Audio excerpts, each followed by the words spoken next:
Okay guys, so in this video I'm going to show you how to find strings that are stored in the binary by using different tools. In the previous video what we did was we just used the command line. We used strings by sysinternals, but now we're going to be using tools, right? Because at first, it's like when you're taking a math class. I remember back in the days when I was in high school, taking math, they would teach you how to do it manually, and then they would show you how to put it into the calculator. So that's basically what I'm doing. I show you how to do it, semi-manually, and now I'm going to show you how you can just put it into the calculator and get what you need, right? Show you the hard way first. So let's see. I think the first one that I want to do is shell extensions. That is one way to find. There is one way to do it. So if you right click on it, right click on the file that you want to look at, and if you go straight to strings, that should take you to shell extensions. I believe that's what it's called. And in here you can see all the data, all the strings that is stored in the binary. If you want to remember the -n on the strings, this is the minimum size. If you want to do 5 and do a rescan, you can go ahead and do that. It gets rid of a lot of stuff that you don't need. We can see some data over here from the header section, and if you scroll down, well, first let me just tell you this, that the ASIC strings are first, and then if you scroll all the way to the bottom, you will see the Unicode strings. So this one gets both of them for you.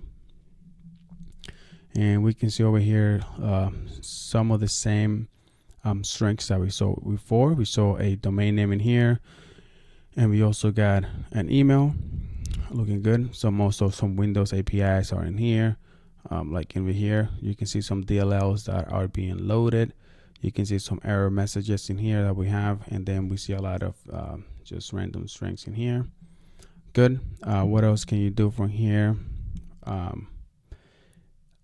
So if you, let me see, I think, let's click on more. Nothing really here to see. You can also search. So if you want to search for HTTP, you can do a search, see if there's a domain name. No hits for a domain name. What about for www? Find www. We can see a www in here. Find all. It will tell you all the www that it finds, right? If you want to just search for, like, if you're looking for a, like a .com or something like that, find it. You finally found it over here, right?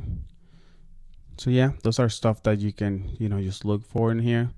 And so it is a really good way to, to search in the strings to see if there's like a website and a IP address, domain name. It will be cool if you could use, if you had like a better, like an advanced search. I don't think there's an advanced search in here for this. It's just a basic search. So that is one of them. You can just right click on it and just go to the strings, right? So now the other tool that you can use is by going into which one. Let's see, do we want to do the file section? Let's go ahead and do PEID. So PEID is another one. If you drag and drop it over here, say yes, right? That's going to open it over here. So what you want to do from here is you want to go to the first bytes, and you want to click over here, and that's going to open all the strings, right? Oh, well, no, you got to go strings. There we go. So from over here, you can see all the strings. And if you want to search for www, you can go ahead and press enter. No, didn't find anything. Or it's just not searching. I guess it's not searching. Yep, but here are some, some of the strings that you can find with PEID string viewer, right? Not a lot that you can do for the PEID from PEID, but it is something. It is a tool that you can use to find strings, right? You can use I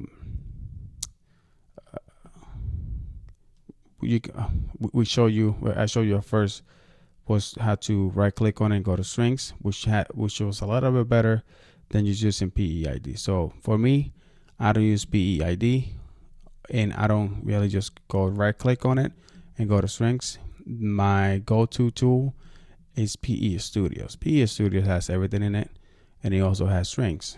So here's that this one is the one stop, right? It's just a one shop over here. It gives you everything. And over here, you can see when it's grayed out like this, it is because it is still trying to analyze this binary. So we will have to wait for it to finish analyzing. As you can see right here, I think it's done. Yep, because it's not grayed out, and it found a lot of strings, right? And you can see that it's also doing some other sections over here, which we are going to go over on the next videos. But for now, we want to focus on strings. And strings over here, one of the things that I like is that it gives you these flags.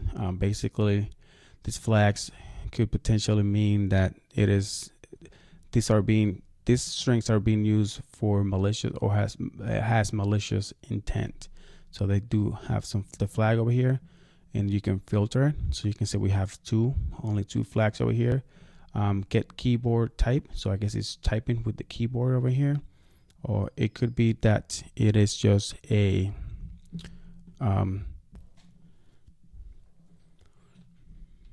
okay. And let's see, we can see some columns over here. We went over the flag. We see some labels in here. Basically, I guess they are labeling this one as imports, right? They are importing these functions over here, this Windows API. So for the binary to use it. And also we can see over here that the encoding is, we only have two, which is ASIC and Unicode. So if you want to, you can filter just by looking at the ASIC. And if you just want to look at the Unicode first, you can also do that. And we can see over here that PE Studio did find the domain name and also that email. So it found that over here. It didn't flag it as malicious, which is okay. We can see that the label for this one is file. So it's doing some file management in here. We can see over here that it's saying this program must be run under Win32. So yeah, that's another way, to look for strings.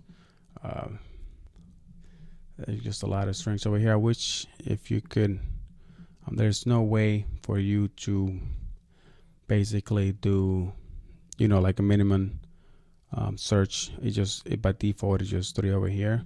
If you go to settings, I don't think it will let you do anything with strings. Yep, there's nothing really about it.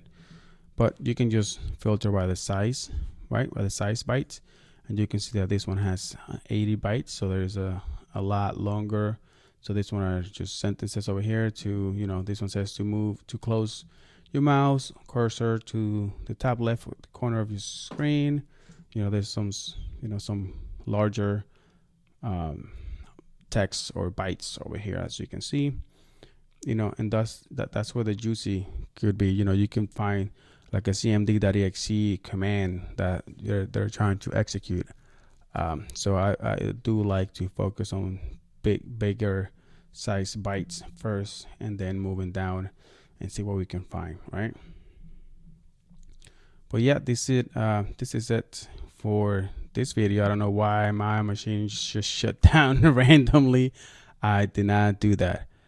There's probably a virus or something in my machine. I'm gonna have to take a look at that. But yeah, this is it for this video, guys, because my machine just powered off. And I will see you guys on the next one. Bye bye.